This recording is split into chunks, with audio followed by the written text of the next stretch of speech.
لا تلهكم أموالكم ولا أولادكم عن ذكر الله جربوا الله أكبر الله أكبر ومن يفعل ذلك فأولئك هم الخاسرون جربوا الله أكبر আল্লাহ রাব্বুল আলামিন বলেন ইয়া আইয়ুহাল্লাযীনা আমানু লা তুলহিকুম আমওয়ালুকুম ওয়ালা আওলাদুকুম হে ঈমানদারগণ তোমাদের ব্যবসা বাণিজ্য তোমাদের সন্তান সন্ততি তোমাদের ধন সম্পদ তোমরা দুনিয়ার ভিতরে যে যেই কাজের ভিতরে আছো ব্যবসার কাজে অবস্থায় আছো ভালো যে যেই কাজের অবস্থা থাকো না কেন যেন তোমাদেরকে আমার স্মরণ থেকে তোমাদেরকে যেন দূরে না রাখে কি না রাখে বলেন জিকির মানে কি স্মরণ করা জিকির মানে কি কাকে স্মরণ করা আল্লাহ কাকে ডাক দেন না আল্লাহ আল্লাহু আকবার আরে ঘুমটা স্বরূপ না অনেকে ঘুমাচ্ছেন তো ঘুমটা সহায়িত হবে তো আল্লাহু আকবার আল্লাহু আকবার তাকবীর দিলেন আপনারা খুশি না বেজার তবে বেজার একজন তার নাম তো বলতে পারবেন হুজুর জন্য না বলে ওলামা একরাম তো বুঝে ফেলবে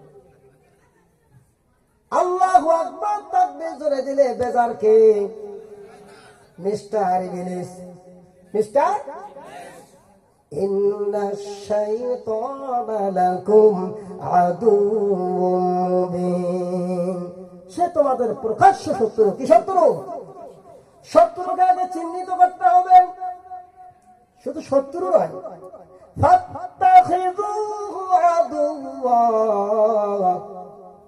শুধু শত্রু নয় সে তোমাদের প্রকাশ্য শত্রু কি শত্রু অন্য আয়াতে বলেন শুধু শত্রুই নয় তোমার ডান দিক থেকে বাম দিক থেকে পিছন দিক থেকে সামনের দিক থেকে তোমাকে গ্রেফতার করবে কিন্তু এই গ্রেফতার থেকে বাঁচানোর জন্য যখন আল্লাহর কাছে সাহায্য চাইবেন শয়তান দূর হয়ে যাবে সুবহানাল্লাহ খান সেই আল্লাহর কাছে সাহায্য চাইতে আমরা রাজি আছি কিনা থাকলে বলেন আল্লাহু আকবার সমস্ত শক্তি দেবেন আল্লাহু আকবার আল্লাহর নাম জপলে আল্লাহ খুশি হয় বেশি আল্লাহ বলেন বান্দারে জবানটা দিয়েছি আমি আল্লাহ কে দিয়েছেন আরো জোরে বলতে হবে জবানটা কে দিয়েছেন আরো জোরে বলতে হবে জবান কে দিয়েছেন চক্ষু কে দিয়েছেন কান কে দিয়েছেন মাথা কে দিয়েছেন হাত কে দিয়েছেন পা কে দিয়েছেন সব কিছু আমার মাওলা দিয়েছে আল্লাহ পাক বলেন বান্দারে তোকে এত কষ্ট করে এই দুনিয়াতে তুই আসলি নিজের আব্বা আম্মাকে যাদের সন্তান আদি হয় নাই অনেক কষ্টের পরে আল্লাহ রব্বুল আলামিন দিয়েছে বাবা ডাকটা শোনার জন্য আকুল হয়ে পড়ে কথা বলে ঠিক কিনা আর বলে ঠিক কিনা ওই সন্তান যখন বড় হয়ে যায় আব্বাকে যখন আব্বা বলিয়া ডাক দেন মাকে যখন মা বলিয়া ডাক দে কলিজাটা মায়ের ঠান্ডা হয়ে যায় সুবহানাল্লাহ বল আর জোরে বল না সুবহানাল্লাহ বাবাকে যখন ডাক দে আব্বু বাবার কলিজাটা ঠান্ডা হয়ে যায় হয় কি হয় না দলের নেতাকে যখন লিডার বলিয়া ডাক দে নেতা বলিয়া ডাক দেন দলের নেতা লিডার বলিয়া যখন ডাক দে তার দিলটা ঠান্ডা হয়ে যায় বন্ধুকে যখন বন্ধু বলিয়া ডাক দে তার দিলটা ঠান্ডা হয়ে যায় কি হয় না আল্লাহ তেমন বলেন বান্দা জবান দিলাম আমি কথা বলার শক্তি আমি আল্লাহ দিলাম এই পুরা কপাল্লা আমার নামটা কি একবার যদি বলতে পারে আল্লাহ আমার কুদরতি পুরানটা ঠান্ডা হয়ে যাইতো আল্লাহু আকবার আল্লাহ পাক বলেন তোমার সন্তান আদি ধন সম্পদ যেন আমার স্মরণ থেকে তোমাদেরকে যেন বিতাড়িত করতে না পারে তোমরা যেন অন্যদিকে না সরে যাও কাজ করবে হাত হাতের কাজ করবে, জবানে শুরু করে দিবে লা ইলাহা ইল্লাল্লাহ। হাতের কাজ মুখে মুখে, হাতের কাজ হাতে চলবে, জবানে চলবে কি লা ইলাহা ইল্লাল্লাহ।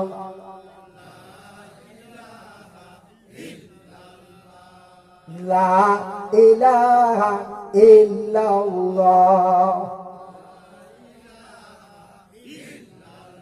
লা ইলাহা ইল্লাল্লাহ মুহাম্মাদুর রাসূলুল্লাহ। এই জিকির বেশি বেশি করলে তার ফায়দা কি? আল্লাহর নবী, বিশ্ব নবী জনাব মুহাম্মাদুর রাসূলুল্লাহ সাল্লাল্লাহু আলাইহি ওয়াসাল্লাম বলেন, আল্লাহ পাকের বান্দা বান্দীরা, আমার উম্মতেরা ভালো করে শুনে রাখো, আল্লাহ পাক বলছেন তোমরা যদি বেশি বেশি বেশি পরিমাণ জিকির করতে পারো, কিয়ামতের ময়দানে তোমাদের চেহারা উজ্জ্বল হয়ে যাবে। সুবহানাল্লাহ বল। শুধু কি তাই, আল্লাহ রাব্বুল আলামিন এই ঘোষণা দিয়েছেন, মৃত্যুর সময় তোমার কালিমা নসিব হবে। সুবহানাল্লাহ বল। মৃত্যুর সময় কালিমা নসিব কি এত সোজা? আখিরাতের 5টা মামলার ভিতর মৃত্যুর মামলা, কালিমা নসিব হবে। মনে আছে নি? মনে আছে? 5টা মামলার ভিতরে মৃত্যুর মামলা, কালিমা কি এত সহজে নসিব হবে? এত সহজে না। উদাহরণ নেন, আজ দুনিয়ার রাস্তা চলতে গিয়ে ওইদিকে শব্দ হচ্ছে, শব্দটা বন্ধ করেন। আল্লাহর রাস্তায় শব্দ বন্ধ করেন। আলোচনা ডাইভার্ট করে অন্যদিকে চলে যায়। এই জন্য অনুরোধ রইল,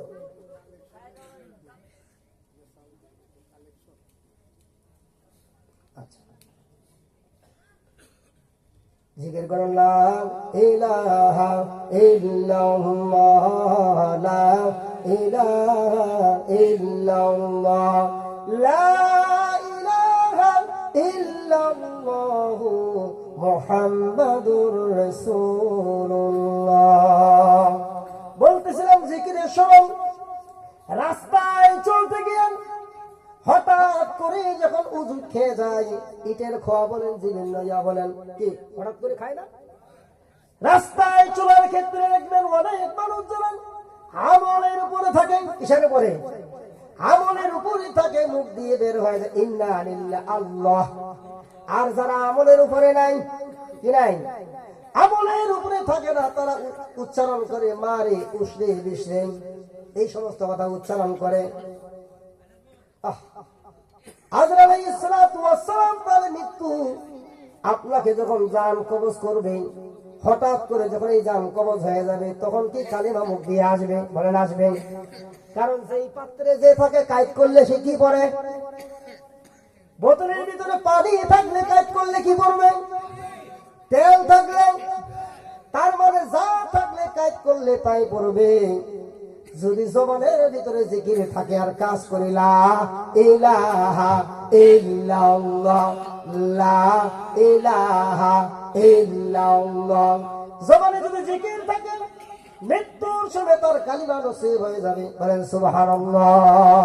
আল্লাহ আমাদের মৃত্যুর সময় কালিমা নসিবার তৌফিক দান করেন, আমিন। মৃত্যু যখন হয়ে যাবে, জান্নাতি ফেরেশতারা যখন এই মানুষটা দিনের কাজ করেছে, আল্লাহ এবং আল্লাহ রাসূলের তরিকা অনুযায়ী চলছে, যখন মৃত্যু হবে, আল্লাহ কোরআনে বলেন ইন্নাল্লাযীনা ক্বালু রাব্বুনাল্লাহু সুম্মা ইসতাকামু তাতানাজ্জালু আলাইহিমুল মালাইকা আল্লা তাখাফু ওয়া লা তাহজানু ওয়া আবশিরু বিল জান্নাহ। ফেরেশতারা বলবে তোমার কোনো চিন্তা নাই, দুনিয়ার ভিতরে হাজারো কষ্ট অপেক্ষা করেন, আল্লাহ এবং আল্লাহ রাসূলের তরিকা অনুযায়ী চলেছ। তোমার পাশের ভিতরে কত মানুষ ছিল নামাজ পড়ে নাই, আল্লাহ নবীর তরিকা অনুযায়ী চলে নাই, নিজের ইচ্ছা মতো চলেছেন।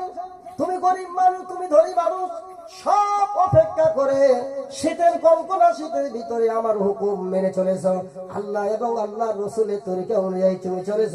ফেরেশতারা বলবেন তোমার সাথে আগে ছিলাম, এখনো আছি, তবে তুমি কোনো ভয় পেও না, তোমাকে জান্নাতে পৌঁছা পর্যন্ত আমরা কোথাও যাব না। সুবহানাল্লাহ। আর পক্ষান্তরে যে ব্যক্তি আল্লাহ এবং আল্লাহ রসুলের কথা মতো চলে নাই, নামাজ পড়তো না, হালাল হারাম কবিজ করে খাইতো না, তাকে বলবে জাহান্নামটা দেখো। এই জাহান্নাম দুনিয়ার ভিতরে তুমি যা করছিলে তার ফলাফলে আফসোস করবে, আফসোস করবে। রব্বানা আবসারনা না'মাল সালিহান ইন্না মুকিনুন। আজরাইলকে দেখে ফেললে কি আর তওবা কবুল হবে? কথা বলেন। আজরাইলকে দেখার আগে তওবা করতে হবে। কিসের আগে? দেখার আগেই, মৃত্যু আসার আগেই তওবা করতে হবে। আজরাইলকে দেখে ফেলবেন, জাহান্নাম দেখে ফেলেছেন, কবরের আযাব দেখে ফেলেছেন, আল্লাহ এখন তো সব দেখে ফেলেছে, বিশ্বাস হয়ে গেছে, আমাকে আরেকবার পাঠান, সুযোগ আছে। দুনিয়ার মামলার নিয়ম হলো, দুনিয়ার মামলা আপিল করে জিতবার আশা করা যায়। আখিরাতের কবরের যে মামলা, মৃত্যুর মামলা, হাসরের মামলা, বিচারের মামলা, দুনিয়া থেকে একবার যদি আপিল করার আশা আছে, দুনিয়াতে ফেল করলে, ব্যবসা করেছেন, ব্যবসায় লস গেছে, পরবর্তী ব্যবসা করিয়া লাভ আশা করা যায় কি যায় না?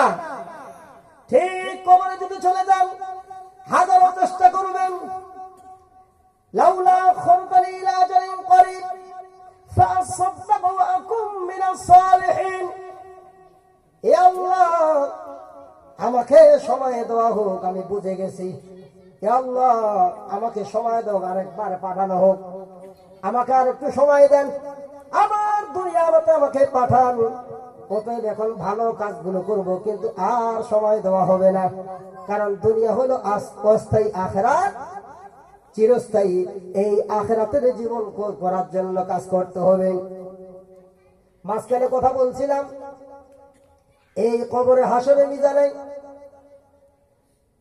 আল্লাহর নবীকে যখন বললেন লক্ষ কোটি কোটি আপনার উম্মত কেমন করে চিহ্নিত করবেন, আম্মা জানকে বললেন যাদের কপালের ভিতরে, হাঁটুর ভিতরে সাদা চাল থাকে, ঘোড়া যেমন চিনা যায়, ঠিক আমার খাঁটি উম্মত যারা, যারা আমার খাঁটি উম্মত, তাদেরকে দেখে আমি চিনতে পারবো। বলেন সুবহানাল্লাহ।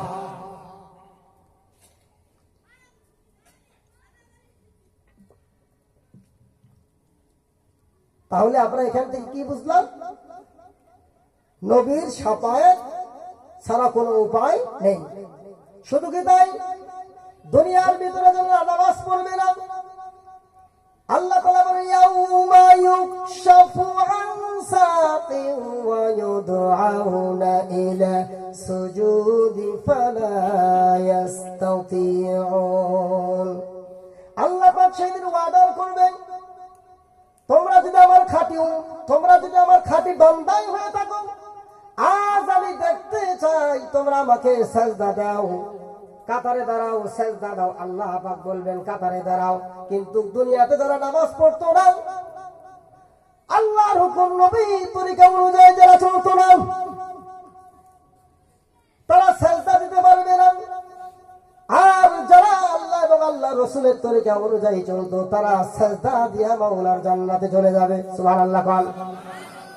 আর যারা পক্ষান্তরে তাল বাহানা করে বিভিন্ন অজুহাতে দিয়ে পার করিয়েছে, তাদের অবস্থা কি হবে?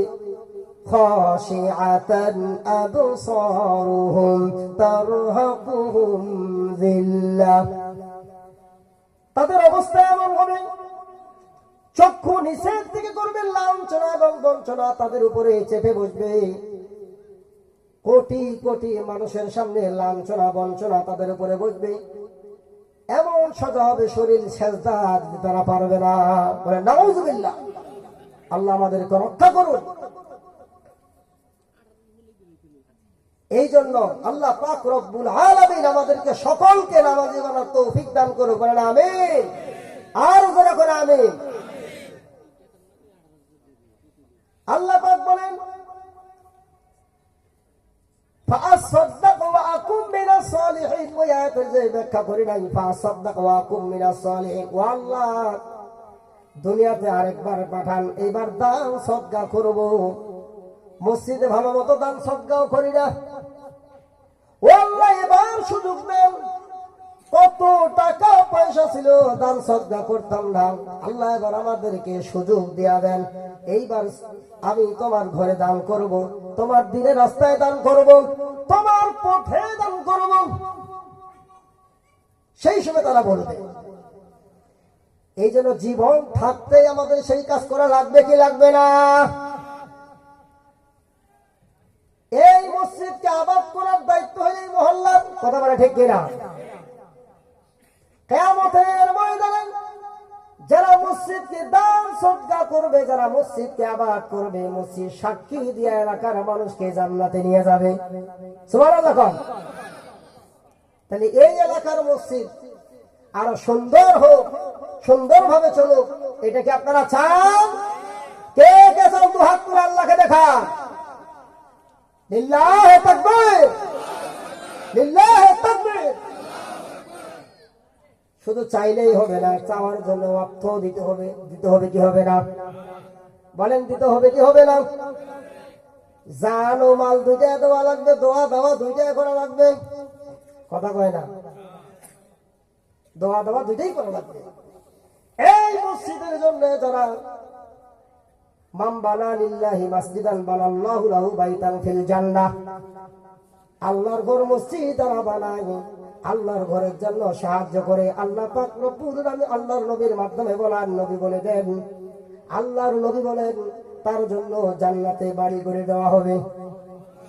সুবহানাল্লাহ। এই জন্য মসজিদে সহযোগিতা করা লাগবে কিনা? লাগবে। সহযোগিতা বলতে কি অর্থ দিয়ে, টাকা দিয়ে, পয়সা দিয়ে করা লাগবে কি লাগবে না? এই মসজিদে সাহায্য করার জন্য দান সদকা করতে আমরা রাজি আছি কিনা? কে রাজি আছে? রাজি নাই? আল্লাহ, আপনি তো দান সদকা করবেন, আল্লাহর ঘর মসজিদের জন্য দান সদকা করবেন, আল্লাহ পাক আপনার জন্য জান্নাতের বাড়ি বানাবেন। সুবহানাল্লাহ।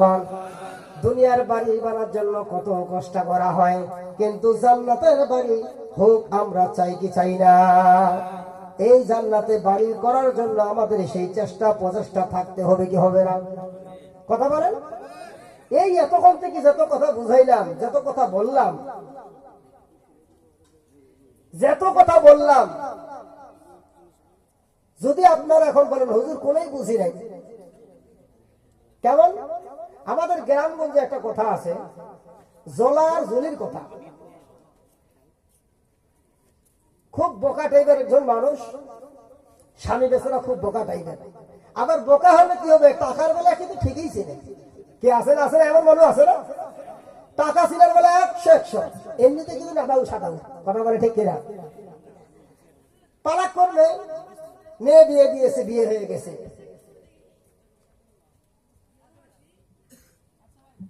তার কাছে এক বেচারা মেয়ে বিয়ে দিয়েছে, মাশাআল্লাহ সংসার চলছে। আপনাদের গ্রামগঞ্জে খেলাধুলা বিভিন্ন হয়, মাঝে মাঝে বেট লাগে। বেট বলে না, কি জানি বলে, বাজি। বাজি টাঙ্গাইলে কি বলে? বাজি। বাজি লাগছে। তো উনি কইতেছে আমারও যদি কেউ বুঝাইতে পারে, শ্বশুর বেচারা খুশি হয়ে হালের দুইটা গরু দিয়েছিলেন। কি দিয়েছিলেন? গরু দিয়েছিলেন। কারণ আগেকার যুগে, এখন তার সেই মডেল নেই, আগেকার যুগে এমন ছিল দুইটা গরু দিতে পারলে হাল চাষ করে দিন পার হয়ে যেত। কথা বলে ঠিক কিনা? উনি বাজি লাগছে, বলতেছে আমারও যদি কেউ বুঝাইতে পারে আমি হালের গরু দিয়া দেব। কেমনে কেমনে কথা স্ত্রী বেচারা শুনতে পাইছে, বাড়ির থেকে দৌড় দিয়ে আইছে, আমার স্বামী তো নাদাও সাদাও, এ হালের গরু দিয়ে দিলে বিপদ। স্ত্রী কাঁদতে কাঁদতে চলে আসছে, স্বামী বেচারা কয় কাঁদো কে? কয় কাঁদি কি এমনি তোমার সঙ্গেই তো কাঁদি। কয় সবটা আবার কি? কয় আমি শুনলাম যে তোমারে বুঝাইতে পারলেন নাকি হালের করে দিয়া দিবে। এই কথা শুনে উনিও হাসেন, স্বামী বেচারাও হাসেন। পরে ওরে পাগল দিবি, আমারে যদি সারাদিন বুঝায় আমি কইব তোমার কথা বুঝি না, তাহলে আমার হালের করে নিবে কেন? কথা বলেন ঠিক? আমি এতগুলো কথা বললাম, আপনারা যদি বলেন আমি কিছুই বুঝি নাই, কথাই কাম হবে না। আল্লাহ পাক সকলে বুঝার তৌফিক দান করবে না। তাহলে মসজিদের জন্য দাম খরচ করা লাগবে কিনা? এই মসজিদের জন্য দান খয়রাতের জন্য আমরা রাজি আছি। তাহলে এই মসজিদের দান খয়রাতের জন্য আমরা যদি রাজি থাকি, তাহলে এই মসজিদের জন্য টাকা পয়সা দেওয়ার জন্য যদি রাজি থাকি,